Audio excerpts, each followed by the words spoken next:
Welcome back, everyone. Thank you so much for joining us again here at the University of Riverside's Global Business Research Symposium. We're going to continue today with the two other speakers, and I'm going to show our schedule for today, and hopefully this comes up. It sure did. Yeah. And we are going to have Dr. Stella Rostkowski, and she will be talking a little bit about giving carpal tunnel syndrome a voice. It's a great topic that she is very passionate about, and it's always great to listen to all the new things that she has to bring up. And then later on, we're going to listen to Dr. Nidhi Shah, which is another regular great speaker for us, and she's going to be talking about business structuring and restructuring. So we look forward to that. With further ado, I'm going to go ahead and introduce a little bit about Dr. Stella here. I'll read what she's written here because I think it's just a different biography, and I always like when things are a little different. So Dr. Stella Marie Rostkowski says that her story starts with her dad saying to her, "Young lady, you can do anything you set your mind to." Whenever life gets overwhelming, I listen for my dad's voice saying those words. To this day, my dad is my hero. She is a graduate of the Chicago public school system, and while some people may say that you cannot obtain a quality education in the public school system, she begs to differ. She was a kid who had to sit in the back of the classroom because she talked too much to everyone. At least that is what her teachers told her. But this served me well because that was where the bookshelf was, and she read everything that she could get her hands on. To this day, she still reads everything, and she can't. And she, wait, where am I at? There we go. Knowledge is power, and I freely attest that she soaks in as much knowledge as she can while she is on Earth. She received her Bachelor of Arts in Secondary Education English from Northeastern Illinois University of Chicago in 1994, completed her Master's of Science in Information Technology in 2005 from Capella University online, along with her PhD in Organizational Management from Capella University in 2015. She cried a little when she was pronounced Dr. Stella, and the first phone call she made was, of course, to her dad to tell him that she was a doctor. She's not done learning, of course, probably never will be, and she also has two reasons for that. Number one, there will always be a bookshelf of knowledge that she needs to absorb, and in 2017, she started her work on her second doctorate. Her second reason, her dad's words of encouragement are alive and echoing always in her head. She's an avid runner and is not uncommon for running in the very early morning hours where she lives because that's when she thinks. She says to people, I have an inner forest and I must embrace it in order for my yin and yang to be in alignment with each other. She also has an inner and outer Lucy, as in Lucy Van Pelt from Peanuts, and an inner and outer Rocky, as in Rocky Balboa. She is enjoying teaching for a main reason. She gets to pass knowledge on to others and help make this world a very better place. Without further ado, I'm going to go ahead and start your presentation, Dr. Stella, and you may add anything else you'd like about yourself because I'm sure there's updates. Well, hello, everybody. I'm Dr. Stella, and I'm actually in the IRB phase of my second doctorate. I'm very excited. Could I tell you? Let's see. Today we're going to be talking about carpal tunnel syndrome's voice. And the reason I entitled this presentation Carpal Tunnel Syndrome's Voice is because I thought about what my research did from a management perspective. Specifically, what I did was I brought to light, how people felt and acted and reacted with being injured in the workplace, specifically when it comes to return, to carpal tunnel syndrome and return to work. To hear the words carpal tunnel, most people will say, oh, you have carpal tunnel. They don't know how much of a debilitating injury this is, how it affects your personal life. I say this because I have carpal tunnel syndrome in my right wrist to this day. However, I have found ways to manage it, which I'm going to talk about shortly. Can you please advance the next slide? So I'm going to talk today about return to work programs, what they are, why they're important, also discuss my framework for my research question and why I came up with the research question I did. I'm going to talk about the significance of my study and how it's important for management to understand this. And then I'm going to talk about any future research I intend to do on this topic. Can you advance to the next slide, please?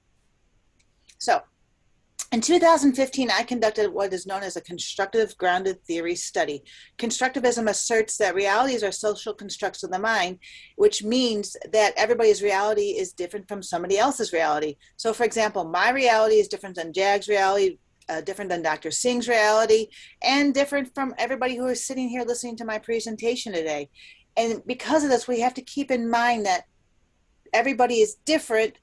How they act and react in a situation will be different. Next slide, please. So return to work. Return to work programs to this day are more common in the West Coast than the East Coast, where I live. I live in southeastern Kentucky, and I will tell you, when I was injured, I lived in Wisconsin, and there was no return to work program. As a matter of fact, when I was injured at work and it was confirmed that I had carpal tunnel syndrome, I was handed a pamphlet and told, "Good luck. Is there anything else you can do with the rest of your life?" Those words echoed in my head because I thought, my gosh, my life is about to, be over. I spent all these years learning my trade, becoming very good at what I do, and now what's going to happen to me? So return to work programs, what I found through my research, were only tailored towards fixing the physical, meaning that, okay, how fast can I get somebody back on the line, back into what they're doing, back into this area so I don't have to pay workers' compensation cost.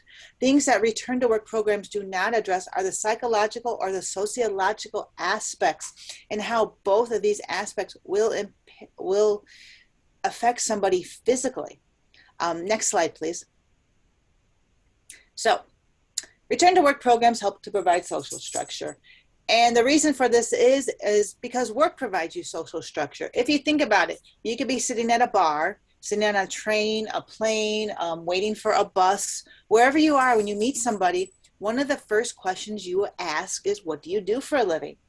So what do you do when this is forcibly taken away? Think about it. How many here would be comfortable saying, I'm between jobs right now?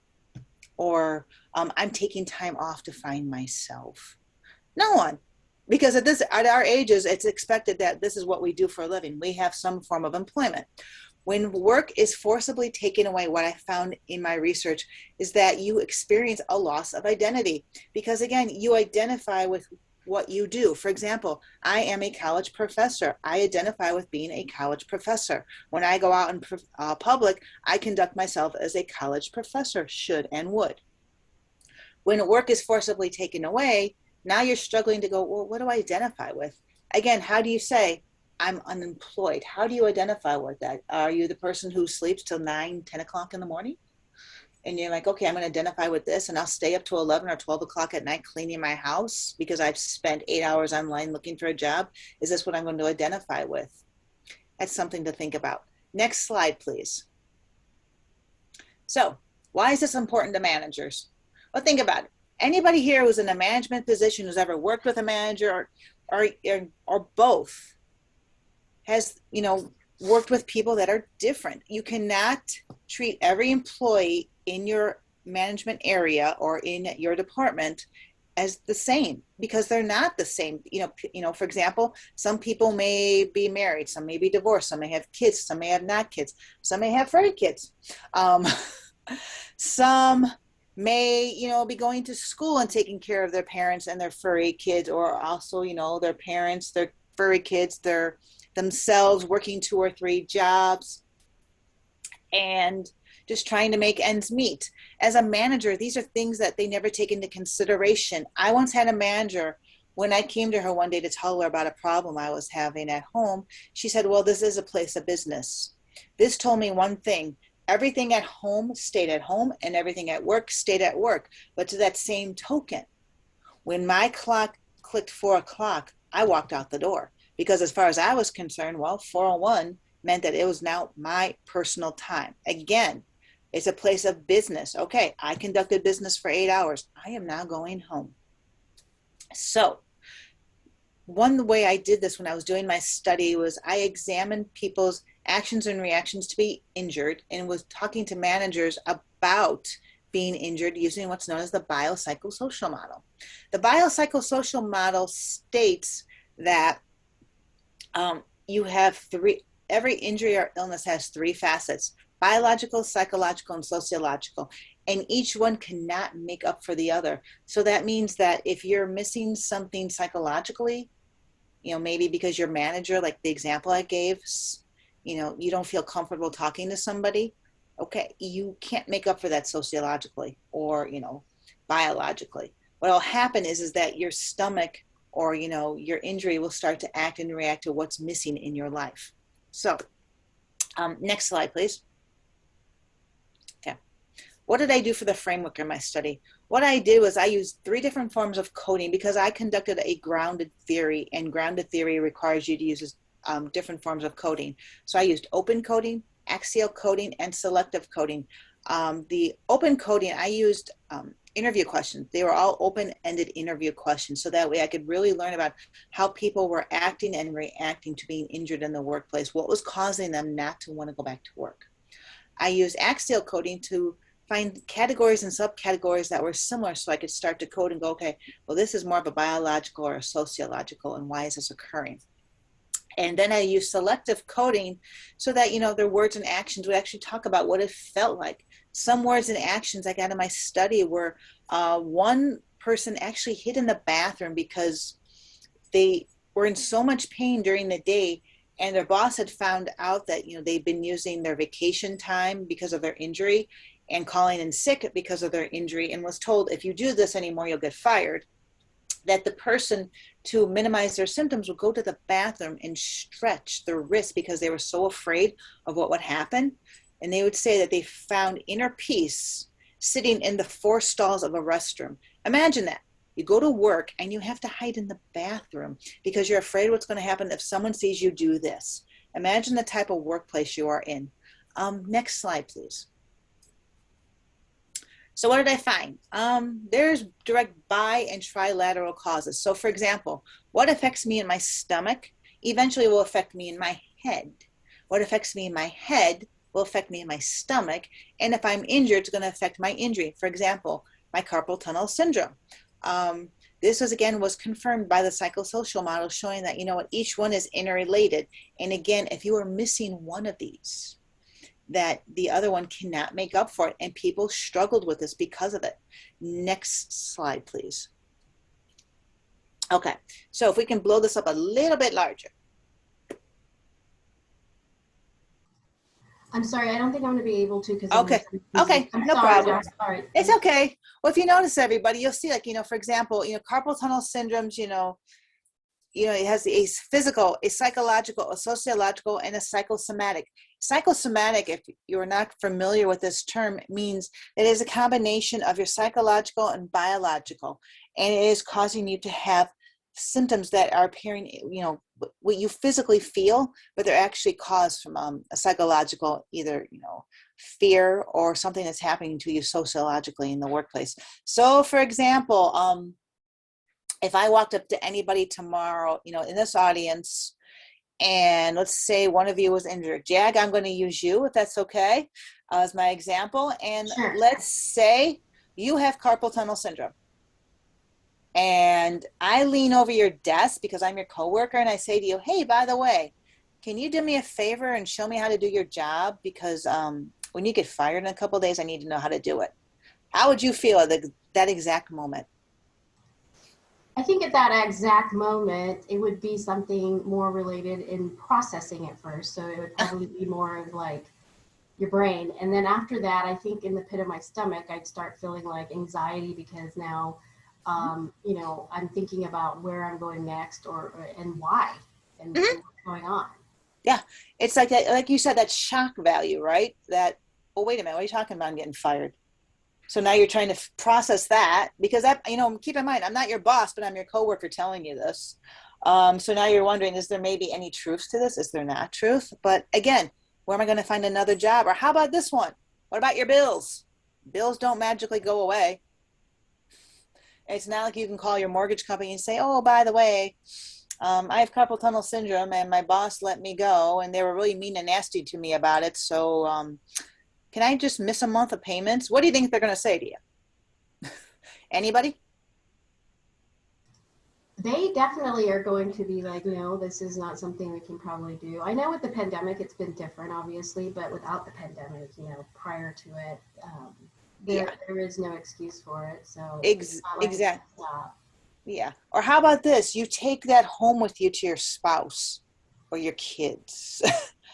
you know. Absolutely, yes. That Yeah. would be even, I think that part would be the hardest for me, is the after effects that I would do. And as humans, I think we innately kind of express different feelings towards our loved ones, Mhm, because we know that maybe that unconditional love is going to protect us. mhm. And so, yeah, we react differently to family for sure. Oh yeah, definitely. One person in my study actually said that he started to accuse his wife of having an affair. She was not having an affair, but he was so, as he called it, he goes, I was so paranoid at work because of how I was being treated. He goes, it affected me in my personal life. He goes, my wife had no idea where this was all coming from. He goes, when I left my job, all this went away. He goes, and my marriage became better. I mean, think you would never think this would happen just from getting injured one day at work. I mean, how this will just trickle down into your family, or how you'll treat your kids because now you can't get them the braces they need. And then they come home and tell you everybody's picking on them, and you're going, gosh, this is all my fault. The next slide, please. So again, why is this important to managers? Well, managers need to remember that people are people. And as Jag and I have had our conversation here. There are things that go on in your personal life that will affect you professionally, and what goes on in your professional life will affect you personally, because people who are injured and were being bullied at work and were, in constant fear of losing their job, or at least they thought they were, and would come to work because they did not want to lose their job and go into a return to work program that was not meeting their needs because they didn't want to lose their job, were affected at home. And one of the ways they were affected is because they couldn't stop thinking about their next day. Imagine how horrible it would be to come home from work, and for all that time between when you get home from work until you set your alarm clock for the next day, and that alarm clock goes off to tell you it's time to get up and get ready to go to work, you can't turn your brain off about this, what's going on. This is where anxiety and depression start, because you can't stop thinking about this. Remember, anxiety is, depression that's gone out of control. It's fear that's gone out of control. So in order to manage this, employers need to know how to do this and recognize the symptoms. One thing they can do with return to work programs is actually bring in a psychologist, not a psychiatrist, because the difference between a psychologist and a psychiatrist is psychiatrists can prescribe medication and psychologists cannot. But psychologists have this uncanny ability to figure out what is going on in someone's head and talk to them about it and help them work through things, versus your manager who has no skills whatsoever possibly in this area, and they say to you, hey, just get back to work. I mean, think about it. If you're being ordered back to work because you're in fear of losing your job, or you can actually talk to somebody about this and actually come to understand why you're having this fear and then work through that fear, it's going to be a lot easier for you to go back to work and say, okay, you know what, I can do this. Maybe if I use my other hand to do something, I can give my one hand that's injured a break. Next slide, please. Okay, so in conclusion, I used different coding methods for my study in order to learn about what was the actions and reactions and the causes effect of how it felt to be injured in the workplace. Participants' actions and words gave carpal tunnel syndrome a voice, because again, to hear someone to this day still say, oh, you have carpal tunnel, it's still something that just cuts that nerve on me, so to speak, because they have no idea how it feels to be injured and what it feels like, for example, to not be able to use power tools. That's one of my limitations. I cannot physically mow a lawn with a gas power mower. When I lived in the Midwest, I could not use a snowblower, and where I lived in the Midwest was Wisconsin and northern Minnesota. And in northern Minnesota, it would start snowing in October and didn't stop snowing until May. That was a lot of heavy, wet snow I shoveled with a shovel. I used to have to go out in intervals so that way I could actually manage how much snow I was shoveling. I used to not to be able to walk my dog with my right hand. And then I discovered, how to stretch and use holistic therapy in order to treat myself. And to this day, if you notice, I've stretched once during this presentation, and I do take breaks. But again, managers have to be aware of how being injured affects someone physically, psychologically, and sociologically, because those psychosomatic effects that are happening are real to this person, again, through constructivism, that their reality, their individual reality at that point is, I'm injured, I don't know how to manage this injury, so I'm going to do whatever I can at this exact moment in order to manage it and then move on to my next moment. Next slide, please. We've already talked about this, so next slide, please. Future research. What I would like to do is go back and conduct 2 more studies. One would be to talk to actual employees or coworkers of employees with carpal tunnel syndrome in order to learn how they feel. I think this would be a really important factor, so that way employers will know how both their employees who are injured feel, but also the coworkers who feel that they are being taken advantage of and having to work overtime. And why is this person here? Why am I doing their job and my job? I want to understand why they're feeling this way, and then be able to talk to managers about this and say, well, this is why we need to do these things in their return to work program. We need to custom tailor it. And here's another reason. And then what I want to do is talk to the managers.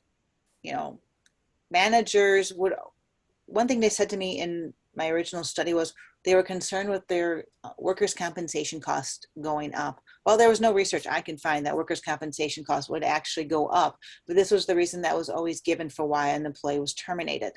I also want to continue to look at the psychological, sociological, and psychosomatic effects of being injured in the workplace, because again, no 2 employees are alike, no 2 injuries are alike, no ways of managing carpal tunnel syndrome is alike for every employee.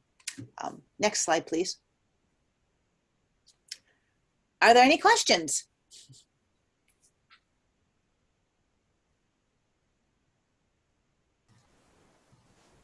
Thank you so much. Oh. That was wonderful. I love that.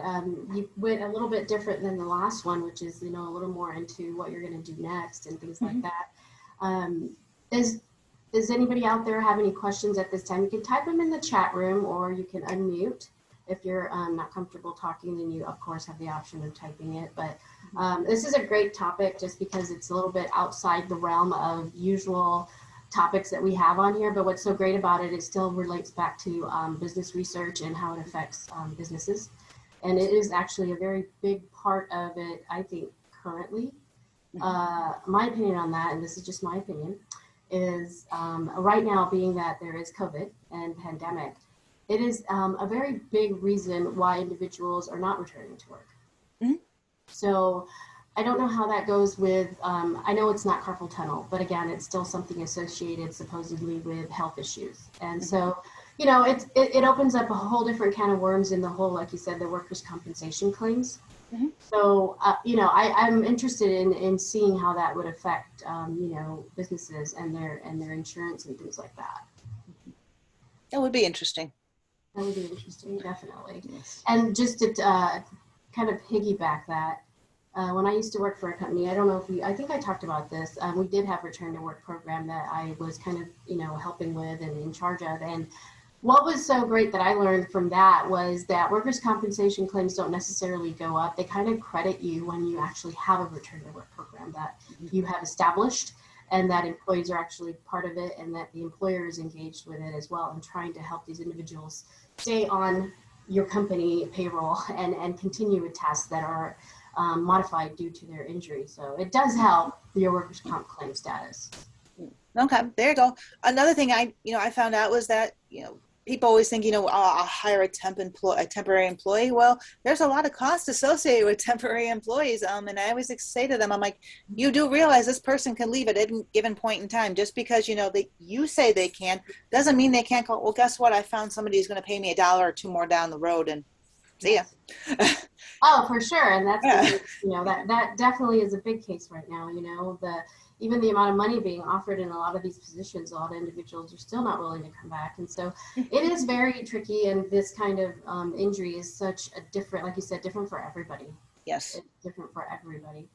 So at this point, I don't see anything else in the chat box, but we are so glad that you were able to join us this morning. Oh, thank you again. And thank you again for asking me. And please always feel free to ask me. I'm always happy to help out. Yeah, and I absolutely will, because this is such great information, and I'm so glad that you're continuing. And how long do you think you're doing this for? Is it something that you're working on the second doctorate still? Well, my second doctorate actually is in public health. Okay. So because I wanted to do now is look into the public health aspect of how carpal tunnel syndrome affects people. Yeah, I've examined it from a management perspective, okay, now let's look at this, how this affects people, publicly. Again, Okay. people, Yes.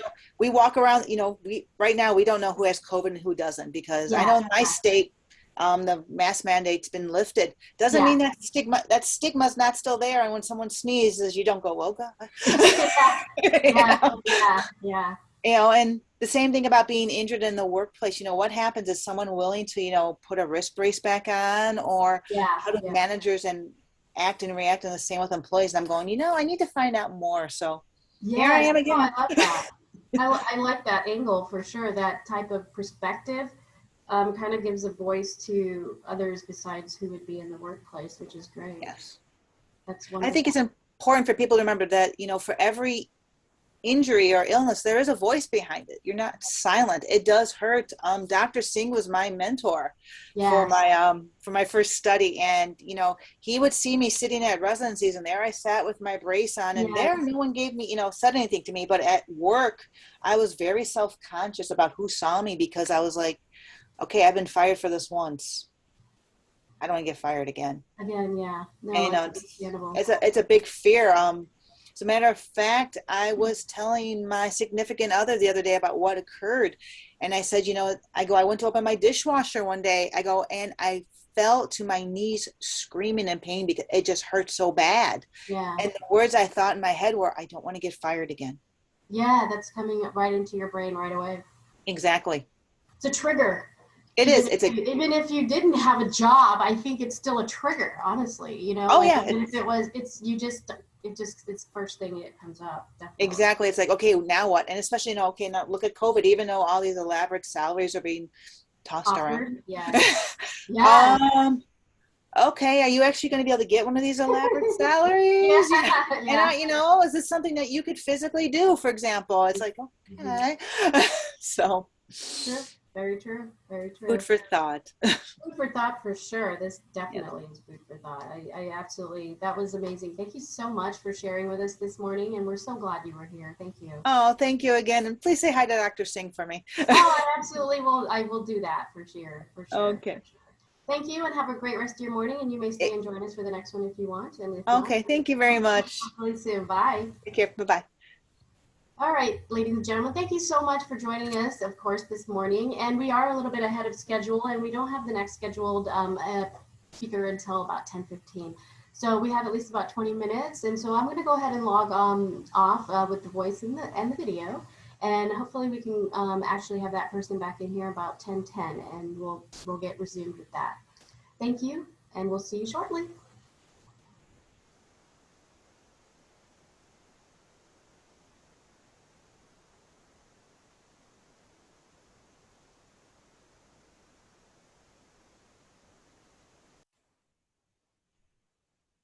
Good morning, everyone. Thank you so much for coming back to us with the Global Business Research Symposium today here with the University of Riverside. I'm going to go ahead and introduce our next speaker, and that speaker is Dr. Nidhi Shah. She's always really graciously been wonderful about accepting our invitations for our keynote speaking, and so we're always really wonderfully excited to hear her speak about new topics. I will go ahead and let you know a little bit about Dr. Shah. She teaches at the UCR School of Extended Education and the University of Riverside and La Sierra Zipara School of Business.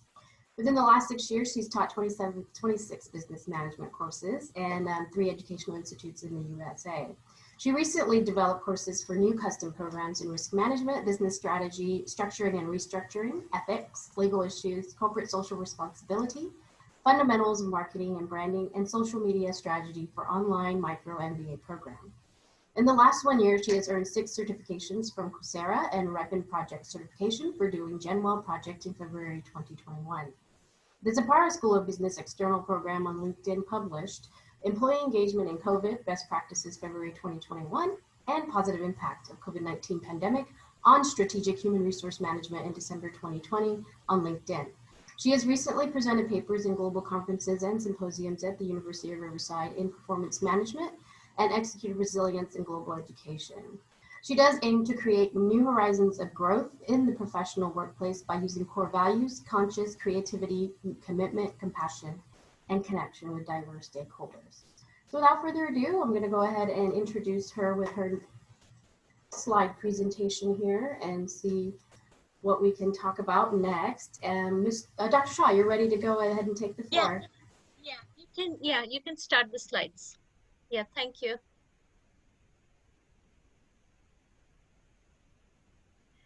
Okay, business structuring and restructuring. Do you want to zoom it or it's okay? Okay, so today we're going to talk about business structuring and restructuring, and this is very important in the business world. And basically, I thought of doing this topic because it's very relevant in what we're going through currently right now, you know, in the environment. So what we're going to do in business structure, we're going to talk about the 4 types of business structure, um, you know, sole business structure, partnership, you know, LLCs and corporations, and in restructuring, why it's become more and more important and relevant to adapt in the new workplace, wherever we are located in whichever part of the world. So, Jeff, can you move it on to the next slide, please? Yes. So here in the business structure, we have sole proprietorship, then we have partnership, we have LLC, and we have corporation. In all 4, what is common is we need to plan. Planning is very important in business structure. We're going to talk about all the 4 elements in detail in the upcoming slides. And the benefits of a business structure are because once we plan, we are able to succeed. And in planning, we need to focus on key opportunities, what's ahead of us, our market, our sales, what's the competition, what are our goals, what are our strategies, who's going to support us, who are our internal stakeholders, who are our external stakeholders like the customers, vendors, other businesses, and things like that. Next slide, please. Okay, so here there's a distinction between informal business structure and formal business structure. So as you see, the sole proprietorship and partnership is to do with the informal business structure, whereas the formal business structure, we have LLC and the corporation. So, you know, when you want to set up your business, if you want to be informal, you want to do just a startup business on your own, then you do a sole proprietorship. You have a low risk and lower profits. Partnership is when you do it with 2 or more business partners. So although you earn money and profit, but the profits are less compared to a formal business structure, the risk level is also less compared to a formal business structure. Whereas in an LLC and in a corporation, there is a high risk and high profit involved because it's much bigger. There are more, you know, more things to take care of. There are a number of employees. You have you know, you have more customers and things like that. So this is basically the distinction between informal and formal. Next slide, please. So here we're just talking about the sole proprietorship business structure. And as you know, whichever country you're from, this is basically, it's a very simple structure. It's like a startup. You start your business. You're the only one person who's doing this business. Example could be like a small grocery store, like we have a 7-Eleven branch out here in, California, or a consultancy service where you offer goods and services to others. But basically, you're the single business owner, and basically, it's one individual. It's just very simple, and once you get the hang of it, you can run it. Next slide, please. So in partnership, how is it different from sole proprietorship? Well, it's a legal entity first, which is binding 2 or more business partners. And, of course, you sign the legal documents and, whatever are the formalities. And, for the business partners, it's responsibility as well as liability for the business. So one example would be, the relationship between Red Bull and GoPro. So Red Bull sells more than energy drinks, and GoPro sells more than portable cameras. So when they merge together, they are at a mutually beneficial situation regarding energy drinks and portable cameras. Because when you partner with someone, you can multiply your sales, your profits in less amount of time. You can reduce even your cost. You can diversify in totally different lines of business. You know, in this case, like it's energy drinks and portable cameras. So means that there would be like more of a vertical diversification. They both have lifestyle brands that are similar goals of being fearless, you know, and these are something which are brands that people use every day, whether it's energy drinks or portable cameras. And, you know, it's good to be fearless and adventurous and, you know, action oriented. So the message is good, you know, which it kind of attracts the audience and the people. Next slide, please. Then we have the limited partnership. So limited partnership, it's mainly to do with the investors. So limited partnership could be, of course, we're going to talk about the other category, but here it's about investment in your, you know, in your local company. It could be also foreign direct investment where you invest, you know, you set up a plant in another country. So, you know, just to expand your business. So that could also be there. And, you know, you have investment management and things like that. So let's now learn the distinction between limited partnership and general partnership. Next slide, please.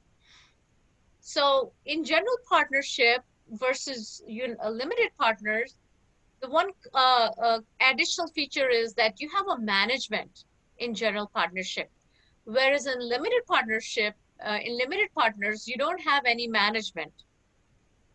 So the other difference is that there is unlimited liability in general partnership, but in limited partnership, there is a limited liability. In general partners, you have an agent or a partnership. Here in limited partner, you do not have any agent. And basically, it has fiduciary duty and duty of care. That's in general partnership, but in limited partnership, there's no fiduciary duty and duty of care. So, you know, when you're planning or structuring your business, you have to keep these things in mind when you're going for partnership, whether you want to go for limited partners or general partners. The other key thing to remember is because, you know, coming from a different country or you need to know the rules and regulations, you need to do some research and all, and find out what are the advantages and disadvantages in each section, whether it's general partners or limited partners. So you need to do kind of a research before you kind of establish the business structure. Next slide, please. So here is just a small example of limited liability company. So it's you, means the business owner who's running the business. Then of course you have clients, also known as the customers. And then you have an umbrella company, you know, kind of where you know, you get the, this example could be, you know, you're paying your taxes or for social benefits. So if you see what is missing here is the management. There's no management here. So that kind of circle is missing. So if there's a management, then, you know, then it'll be a little different, you know, what I just mentioned, you know, it'll be like a more of a general partnership category. Next slide, please. So what are the functions of limited liability companies? So every country has their own, you know, legal requirements. So it can vary from country to country, region to region. So what you need to do is once you have done research, market research and survey, and you know what product or service you're going to do, you need to kind of do some paperwork basically to set up your business, right? So basically, when you do your paperwork, that means you have to file paperwork with your state, you know, where your business is located. So you need to do those few legal formalities. You can't just set it up on your own. You need to tell the state or you know, the legal authorities that you're establishing your business. That's very important.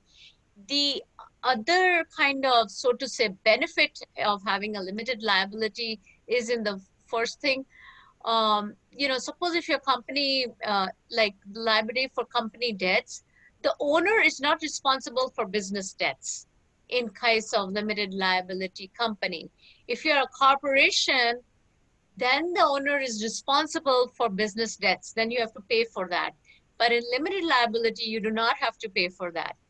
And LLCs are generally easier to set up compared to a corporation because corporation is much bigger.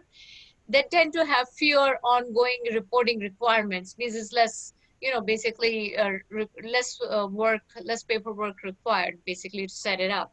So these are some of the functions of limited liability company. Of course, this today's forum is too short. I can go, and speak for 8 hours or do a class on it basically, but I mean, this is just to build a fundamental basic understanding of the whole concept. Next slide, please.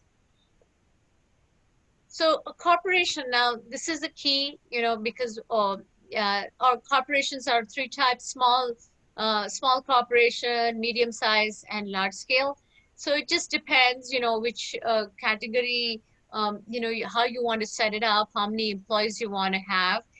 But, the circle here, business corporation right in the center, and if you see the circle, these are the external stakeholders, some of the external stakeholders which play a key role. For example, government plays a key role. I know in Argentina, I mean, I was watching a video on YouTube and I heard someone say online, I'd attended another training, where the Argentinian government is supporting like, small startup corporations to start their business. So they're helping entrepreneurs to start their business financially. So they're cooperating with them here. So here, for example, I'm living in Southern California, Riverside. So if young entrepreneurs want to do some business, the mayor, the city mayor, downtown mayor is kind of supporting, by, giving subsidized price for the land. We still have a lot of land available. So, trying to encourage more and more young entrepreneurs to come. So this is known as government support or local support, or, your local downtown mayor support and things like that. Environmental, as you see that now everyone is focusing towards go green products, products which are more sustainable, because that's really important, right? So like initially we were giving plastic in the grocery bag, for shopping. So plastic is banned because it's not environmental friendly. So it's more now towards paper products. If you go to grocery stores, or, you can use, uh, uh, for like with cloth and things like that, which are environment friendly. And if you have businesses, they prefer that, go green, have more trees, natural environment, because that's good for the environment. Community is very important, the role of the community. So if you're part of a business, the community involvement is very important. So let me just give you, even right here in US, if you're a high school student, the focus is not just on studies and doing well in the exam or selecting a right career for your job, but what they want to see in young high school children is whether they have done enough hours of community service. Because when you do community service, you learn so many other things about your community in which you're staying. So this is, I think, an excellent way where right from high school onwards, they focus that, your children not only should be all-rounder, but should have done some volunteer work and service, community service. It could be, teaching someone, it could be doing some sustainability projects, it could be helping homeless people. I mean, there could be, it could be if you're in, medical profession, doing some free clinics in downtown. Here we have, Riverside, where the students are doing. Another way where business can be supported is with the help of media. It's playing a big role, like Instagram or LinkedIn, or, where you connect, you can kind of, people can get to know about your company. And if you've noticed in the last, I would say almost 16, 17 months, because most of the things have become more virtual, right now, instead of having a physical shop or a physical bank, it's moving all like towards virtual banking, virtual shopping. So that's the new trend of the corporations which are going to come in the future. You'll see more and more corporations which will be working, virtually. I also, a few students of mine, they joined some small businesses apart from working. So like here in Riverside, we have a lot of organic fresh products like strawberries and other things, other fruits. So they joined an organization where they make jam and they sell it virtually. And sometimes once in a while, they do an exhibit and where they give you sample testing of different types of jam. And, this is done in California. So it's pretty neat the way they do it. It's a small business setup. Only 2 or 3 people are doing it. So I would say it falls in the partnership category. So, this is just an example. To talk of big organizations, let's say Amazon. So Amazon, they're everywhere. Everyone has heard of Amazon company. But what I want to establish today is that very few companies did really well, even in the pandemic, which means they made more profit from the previous year, right? And Amazon is one of those companies. Now, the reason why I gave you this example is that if Amazon can do it, anyone can do it. That's what I want to focus on. So the key here is to make optimum utilization of management. Man means I include the woman also.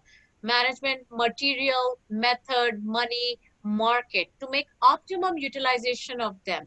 If you do not make optimum utilization of your resources, forget about doing well or thriving, you'll be out of business. So it's very, very important to make optimum utilization of resources. So what Amazon has done, they have diversified vertically as well as horizontally. So for example, when you diversify horizontally, you diversify in the same line of business, right? So suppose you're making electronics, you diversify in electronic industry, just like how Apple has done, you have iPhone, then you have iPod tunes, then you have, in electronics. What happens in vertical diversification is you choose different lines of business. Now, I don't know if you're aware, like, we have big mentions here in LA. So, doing all the work at home could be, quite tiring and exhausting. So you can click on Amazon and you can get house help.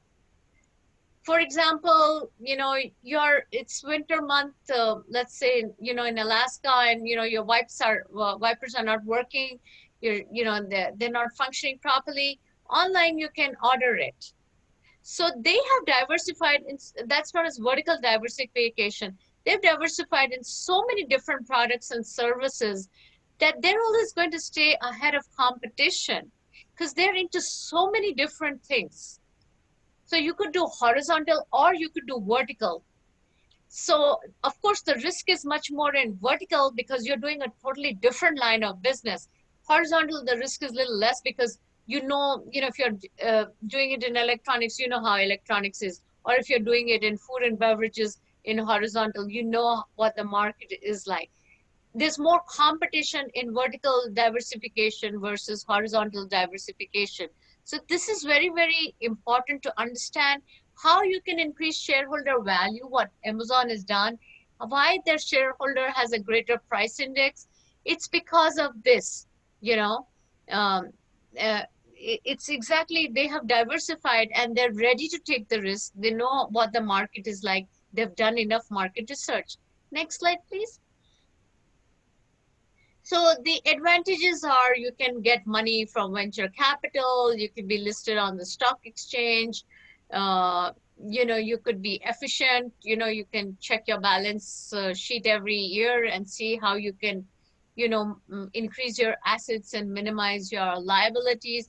Another way of doing a thing in companies is you could do a SWOT analysis, a situation analysis. That means you identify the strengths and weaknesses of your company. And on the other side, you identify the opportunities and threats. And basically, you put it all together and see. So opportunity sets comes from your external environment that's to do with your customer, your supply chain, your media, all those people play a key role. And strength and weaknesses are to do with the firm that comes with the employees, the key people, the key functions that you're doing, your key partners and things like that. Another thing you need to examine in a company whenever you're trying to do business in your local area or another state that is known as global or internationally, you have to see the, the 4 Ps. What is going to be the product you're going to deliver or service you're going to deliver? What's the pricing strategy? So in pricing, let me give you an example. I just read online yesterday, like Chipotle, it's like a Mexican food item. They've increased the price 4 times more.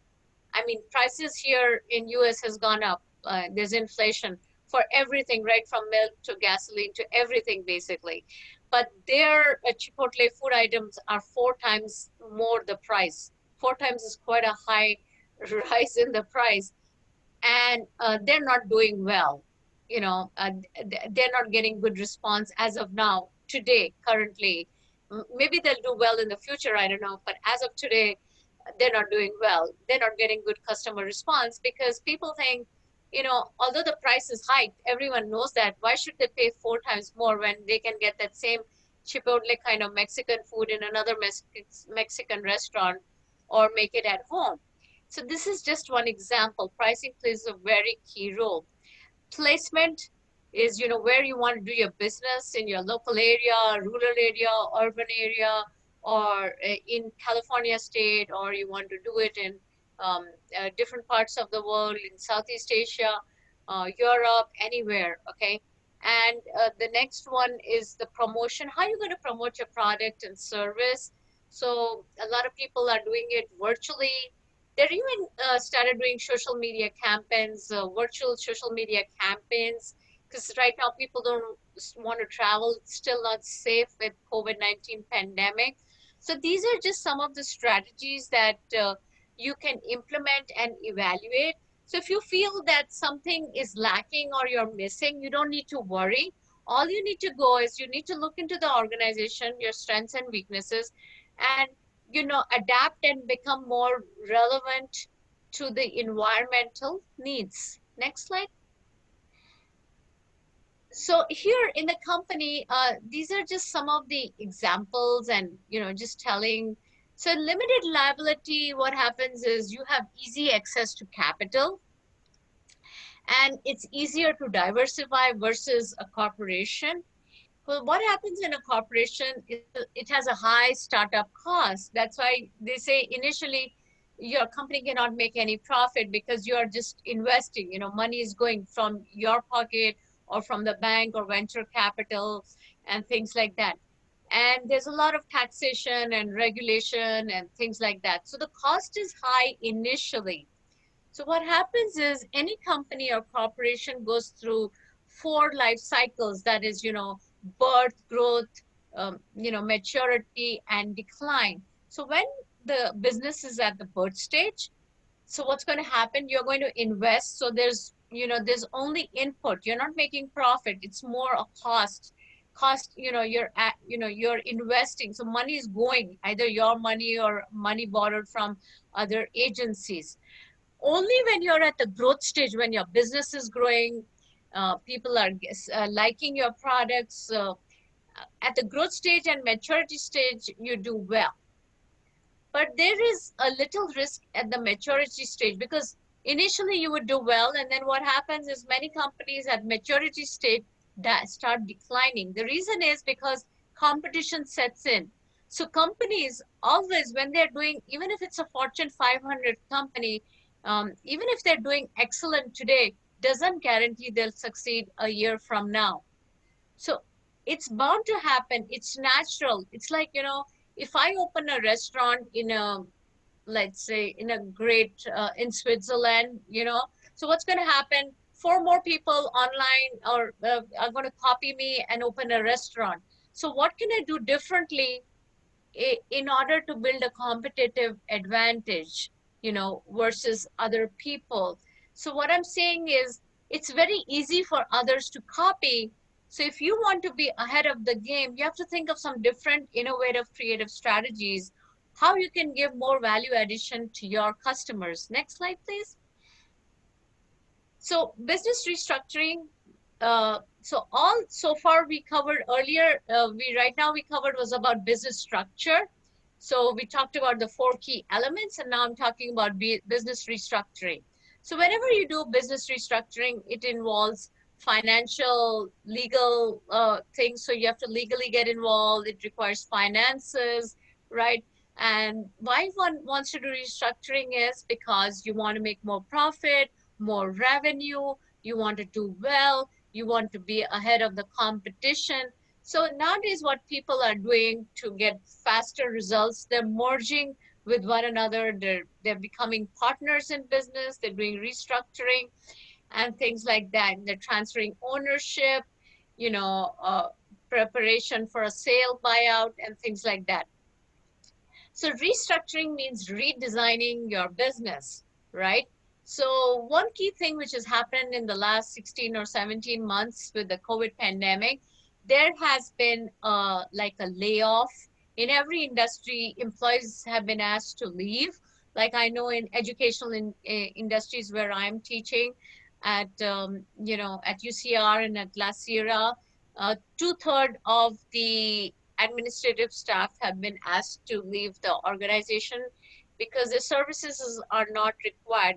Some of the things that they were doing with us are related to technology. Now the instructors are responsible to do it themselves online. They need to learn the different types of digital platforms, design their own courses, promote it. And initially, before the pandemic, the administration people were there to kind of help us out. The IT people were there.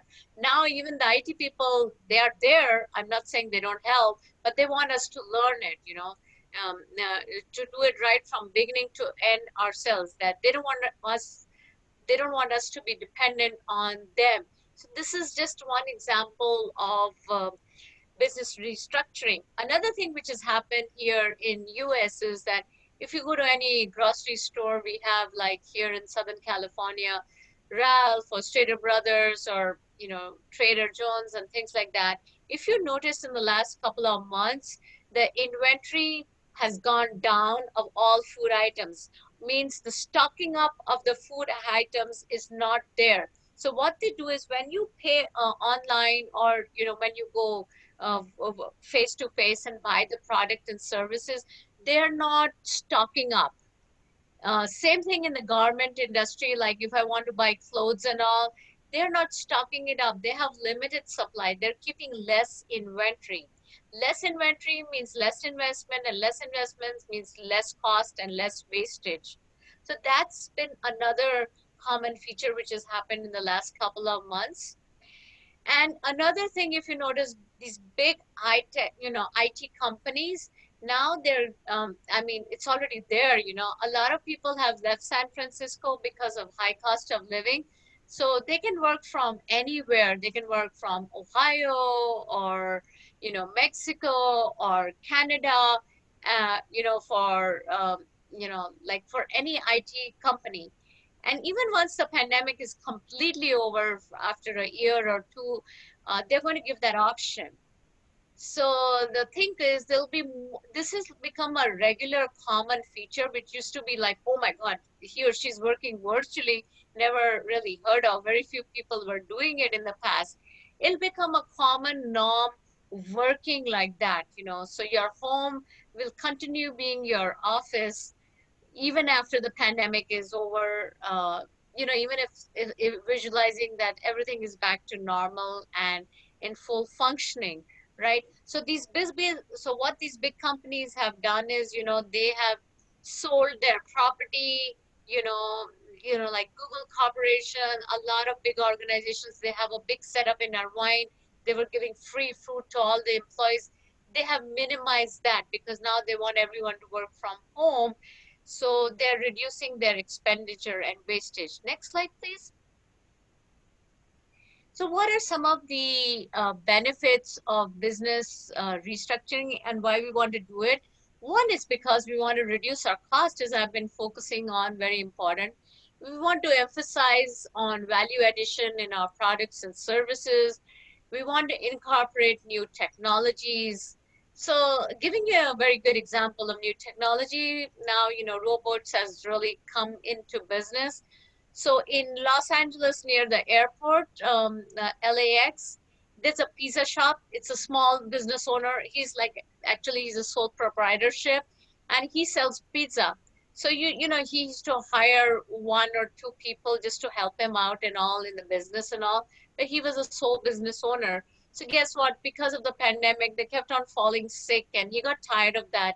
So he made a big decision of investing in technology. So he got a big robot. So actually in the takeout, people didn't really want to get the pizza. I know I heard many people wanted to go there to see the robot making the pizza. So if your, estimated time was, 6 p.m., they would reach at 5:40 just to see how the robot is making the pizza. So the business owner said it's more accurate. I don't need to worry that the technology, if it stops functioning, he'll have to pay for it, but it's more accurate and you can just demand and it's faster. The delivery is faster of the pizza. So how robot and technology can be used in replacing human beings, that's been another business restructuring thing. So more and more robots will be coming in the future. More things like artificial intelligence would be coming. That's a part of business restructuring. Improving employee talent, becoming more employable. So everyone in pandemic is thinking of downsizing, but there's another word I want you to think, which can be applicable around the world, which is known as upsizing. That means you become more employable, not just be a master in one, like being I'm a finance guy, so I know all about finance. I'm just giving an example. But if I don't have any opportunity, and if there is a job where I need HR skills and marketing skills, and if I have that, if I'm good at that also, just as I'm good at finance, that gives me a greater employability and that creates upsizing and I become employable. Employment is just getting a job, and employable is to you know update your skills, your competencies, and become more marketable, which you can do. You just need to be aware and keep on learning and developing the right competencies and skill sets, and that would also help you get a competitive advantage over other firms. Another thing which is happening in restructuring, like a lot of airlines here in US have merged with other airlines so that they can multiply their profits and minimize the cost and wastage to decrease debt. And the business model canvas, which is going to come up in the next slide, so we'll be talking about that, how you can build the business model canvas and use it in your company. People which are using business model canvas and business restructuring, um, like Microsoft or, Netflix or Tesla or IKEA, IBM, you could, Google it and see it. There are lots of YouTube videos on that also. There are 9 elements. Next slide, please. Next slide, please. Jeb, are you there? Uh, yeah. So basically, I'm just waiting for her, but I'll keep on talking. Jug, if you hear me, please move on to the next slide. So yeah, these are the 9 elements in the business structure. So here you see, this is very important. This is something you can do easily, sitting anywhere in the world. It's just a model. And you can see a number of visuals and how they do it on YouTube video. So if you see in the center, we have value proposition. On the right-hand side, we have a customer relationship, customer segment, channels. So let me just briefly go over these key points. So let's start with customer segments. Who's your target market? Are you going to do business with your local community? What are the demographics? Is it going to be, if I'm doing video games, maybe I want to promote it to teenagers and young adults. If I'm trying to purport, like a hearing aid, I might cater it to an elderly person, who may have hearing aid problem at, old age. So it just depends on your product. But in customer segment, the key thing to remember is how you can create more value to your customer. So instead of being a seller's market, you need to be a buyer's market. So you don't push the product. So for example, I have this iPhone. I don't want to push it to my customer. Maybe the customer doesn't want an iPhone, and my customer is looking for an iPad, instead of an iPhone. So what do I need to do is I need to do a survey and find out what the customer wants and how I can create value. So instead of pushing the product, instead of pushing the phone, why don't I talk to the customer and find out? And then when I talk to the customer and I find out, here she says, no, I want an iPad. I have enough phones. I don't want more phone.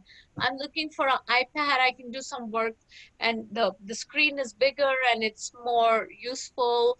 It's less strain for my eyes.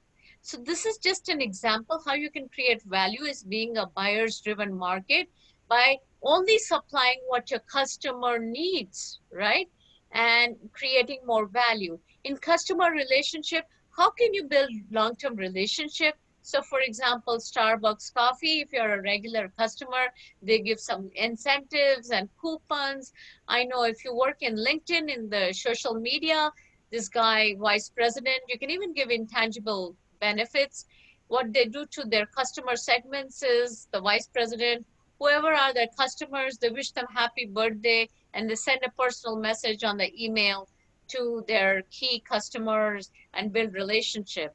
So this is another way. In supply chain management, how are you going to do what is going to be your channel of distribution? It could be online, it could be using social media online. How are you going to reach your customers, right? How are you going to do business virtually, which is becoming more and more important? Earlier, when you would do it, the person would physically go and distribute it, but now it's not like that. It's all become digitalized. So many things are happening via technology and through the computer, right? So that's another category. Coming down, how will you get revenue? Well, you can get revenue from customer segments, customer relationship, and value proposition, which I'm going to shortly talk about. So revenue generation is how can I get profits? So today my company is open. I know right now I've just invested. It's a startup company. What's going to be my long-term action plan to make revenue, right? So you have to think of it. Where am I going to do the business? Initially, who do I borrow the money? What is my long-term plan? All the strategies. So you have to put some key elements of where is the money going to come from that you've already invested? How are you going to get back that money and earn it into profit? The next category is the value proposition. This is right in the center of the business model canvas. So how can I be a win-win situation to the management, the employer and employee, as well as the customers? How can I be like, create that kind of service where the organization benefits and the customer benefits, both the parties benefits basically. So if you see, you have the key partners, the key activities, the key resources. These all activities are to do with the company. So for example, let's take Tesla, Elon Musk, right? Everyone knows him. So he could come under the key resources because he's a key person, like he knows a lot. So he could be one example. So all your CEOs, your chief executive officers, or chief financial officers could come under key resources, or your key people with great competencies and expertise. What are the key activities you do, So one key activity, for example, Tesla does is they make electric cars. They're environmental friendly, right? And see, first they were the only they had complete monopoly in the market. I mean, they're still ahead in the making electric cars versus others. But now Other vehicles, automobiles are catching up, like Ford Motor and other companies outside US, they're making electric vehicle. And another key advantage is that it is environmental friendly. So that becomes a key thing. And with the gasoline price up and up and up, more and more people are buying electronic cars. Now, what could be the value proposition here? Well, the value proposition, for example, I'll give you a different example of a different car, Honda. To build a competitive advantage, which same, they're also in the car industry. What they have done, the latest Honda model, they have that feature that you can put, gasoline in the car as well as you can make it electric. So it's like it has two features in one. It's like two in one, basically. You could put gasoline as well as you could use it electrically. And my friend just bought that car 1 year back, and she drove me here in our wine just a month back, and it was really cool. She showed me the features, and it's so neat. And she said, ever since they've started doing this, their sales is up. I said, yeah, definitely, because if you don't have that facility of the electric cars, then you can do gasoline, and if you don't want to pay a high price for gasoline, you have that option of electric. So that's a competitive advantage, right? Cost is important. Whatever business you do, whether it's business structuring or restructuring, you are going to use the money, so that's a big thing. But use money wisely, they say in business. So that means that there's always a fixed cost. So like I'm at my home right now, right, delivering it on Zoom, so there's a fixed cost whether I stay in this home or not. There's certain things that we have to pay for our yearly taxes, home taxes, things like that. So there are fixed costs. Then there are variable costs, because I'm staying in my home, which has now become part of my office. So like AC not working, or my garage door not opening. So these are all, I'm giving you simple examples to say variable costs, that there's some costs that you incur. Similarly, if you have a company, they may not be monthly costs, but monthly could be like paying your employees. Even if you're working remotely, you have to pay them salary. So that could be like a fixed cost, where you're paying monthly. Variable is once in a while. But here, the key element is R&D, research and development. That cost is pretty good. If you're investing on R&D, like on some science project or some big thing, so you might spend a lot of money initially at the birth stage, but it could be you can get long-term dividends in the growth stage as well as the maturity stage. So, there could be different types of other costs and all, but these are some key examples. There's a company called Legal Shields. So what they do to, to have key people and key partners in their organizations. So their key partners are employees of their organization. So when you're hired in Legal Shield, you are an employee, but you can become a partner. So for example, let me give you again back to Tesla. They have internal partners. So the employees, after good performance, they give them an incentive to stay longer by becoming a partner. Another example would be Kaiser. It's a hospital. So after a few years of good ethical practices and people who are proud, the patients who like you can become a partner. So partner is you end up staying much longer. It's like how you build customer relationships. This is building employee relationships with the people. So you make them partners. So internal employees can be partners, as well as I can merge with another company and become a partner, right? So in the education industry, for example, right now, today itself, I did a program for the European Business School. So UCR has partnered with the European Business School, and we are doing synchronous Zoom sessions as well as asynchronous for July till August. It's a 5-week executive MBA program. So that's also known as a short-term partnership, where two universities come together and try to see what they can do together and collaborate, and what kind of resources they can give to one another. That's just an example. Uh, mm, that's about it here. So this is the whole business model. This is an example of Uber. I'm not going to go over it, but like Uber, the value proposition. Now I want to know that in every country, Uber is not doing well. So for example, if Uber is in UK, if you Google on UK, it's not doing well because there have been some legal issues and something not good is happening. So it is not a good idea for Uber to in the future to collaborate or expand their business in UK. In US, what has happened in the last 16, 17 months, apart from just using it as a taxi service and good delivery service, they have gone into the food industry. So it's known as Uber Eats. So suppose in the pandemic, you don't want to go and get the food, you've given the order online. You can ask the Uber taxi driver to do it. So a lot of people here, I know, the elderly population, they love using Uber Eats. They don't want to drive their car in the evening or in the traffic.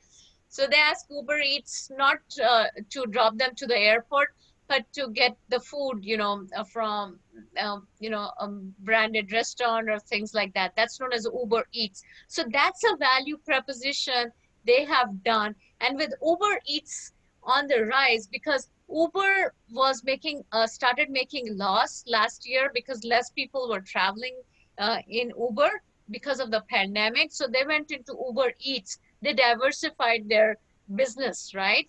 Because they were losing money. So this is how they diversified. And in this strategy, they succeeded and did great.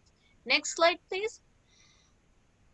Okay, so the role of the CFO is four types. Basically, it's to do with the financial, how you can strategize and use money more wisely. You can take help of employees, your board members, and understand how we can have a great financial flow that is having alignment with all other departments of the organization.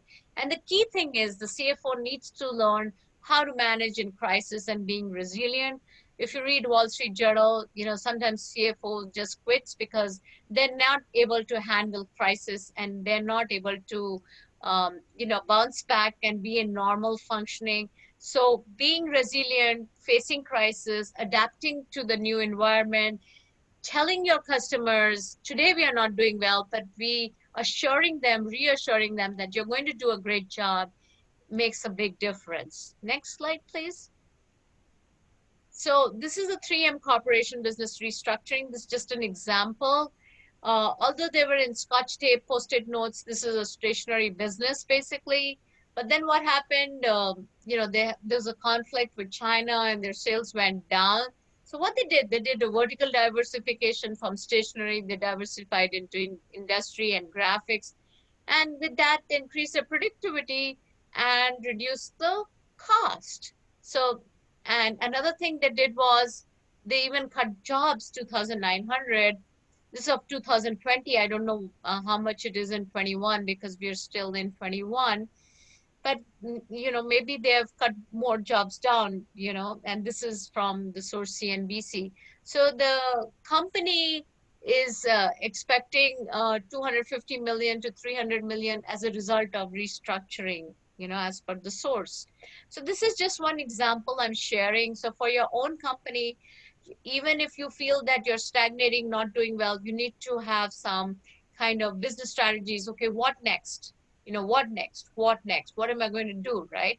So like, for example, COVID pandemic, one company started making face covers, but then a lot of companies are making face covers and safety equipment. Now you have to think something beyond that. If you do that today, you're not going to succeed because there's already the number of companies doing that, small scale companies doing that. Next slide, please. So in Utah, Jones Day, this is a video you can see online, business restructuring and reorganization. So here the key element is basically how you restructure and reorganize yourself, and diversified. So their key best practices are in restructuring, that they help borrowers in restructuring and investors in business solution. So basically they do value addition for borrowers as well as for lenders, which is cool. And they not only have diversified clients in US, but they also have it in Europe, and same, they have lawyers in US as well as Europe. So these are the two main attributes that makes them build a competitive advantage over uh, others. Next slide, please. So how will you do business restructuring in post-pandemic? Anis, would you like to share, or whoever, I don't know if anybody else is there. Any great ideas or insights you like to share with us in business restructuring?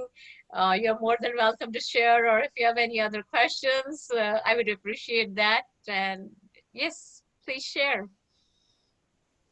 I think it's great, the ideas and business restructuring, and especially now, like you said, post-pandemic, things are changing so quickly.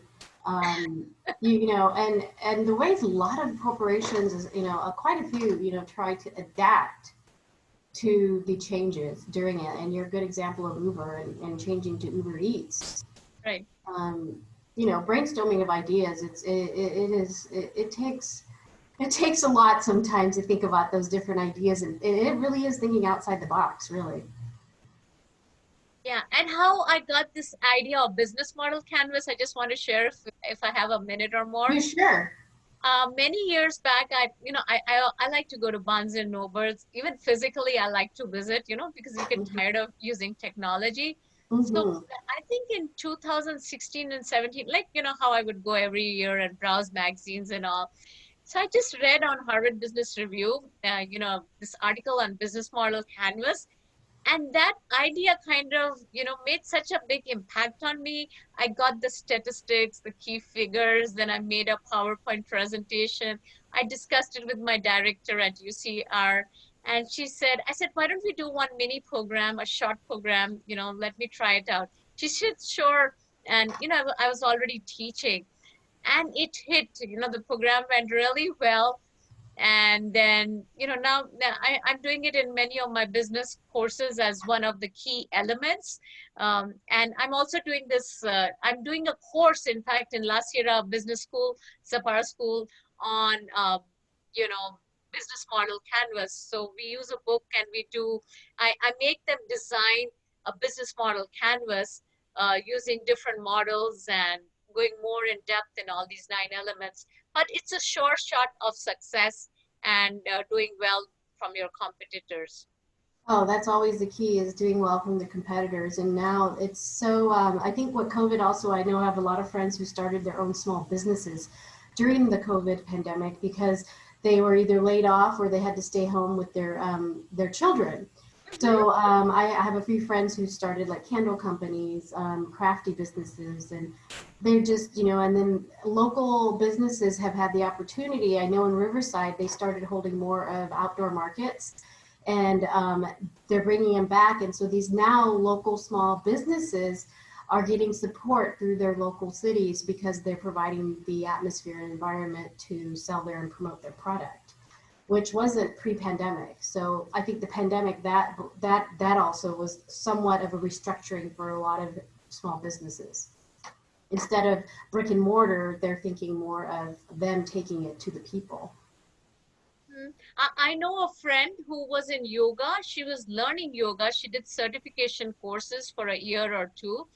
And now she's going to start virtual yoga classes online.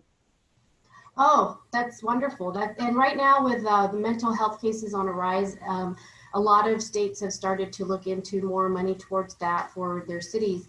And yoga, virtual yoga, that is so, you know, right up that alley. So it'll be good for her. Definitely. I think she should connect it with mental health, because you know how Oh, mental of course. Absolutely. I would definitely tell you to tell her to do that, for sure.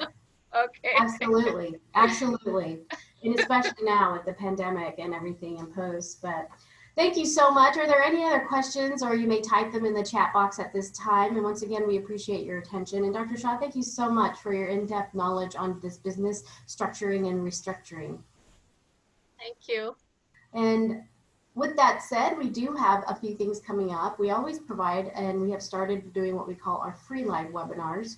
And our next one coming up is August 24th at 1 p.m. and that is Pacific Standard. It's going to be domestic violence, noticing the red flags. Our guest speaker is Dr. Krista Batten, and she's been with us also for many years. And she is a licensed marriage and family therapist. You will need to register. Registration is free, but this way you will get the link to the webinar for that day. So you just need to visit Riverside/webinars, and you should be able to attend and get to register for this. So that's one thing. And then we also have our last webinar that was posted to our YouTube channel. And our YouTube channel actually is called Global Conferences USA. So please try to connect with us. We always appreciate that you stay connected so that you know what's coming up, because we're always adding new things, new conference events, and we always have our schedules up. So these are all our sites for Facebook, Instagram, our conference for YouTube, and then LinkedIn, of course. The new thing we've added on Instagram to access our website even faster is now we're with Linktree in our bio. Just click that, and it's way easier to get into our website as well as to sign up for any of our conferences and our webinars. So remembering any addresses out of all of these, the easiest one to remember is Instagram at Global Conferences USA, and that'll take you to the rest of these other sites. So we appreciate your attendance today. Without you, we don't get the support, and therefore we're so grateful during such a time of challenges. So thank you for your time today, and we hope that you had some sort of knowledge come out of this, and kind of take that and disseminate it through others, and then try to, get it out there, because things are changing pretty rapidly, definitely. Also, your certificates will be sent to you prior to the, after the conclusion of this. I'm going to try to send them out next week. And if you have any questions at this time, it's a great time to ask. Let me know. We're always grateful for questions. It gives the energy still going. So let me know. I'm going to give it a minute here or so.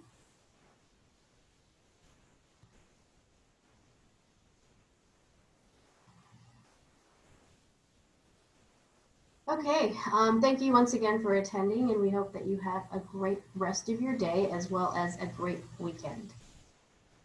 Thank you for joining. Bye-bye. Bye-bye.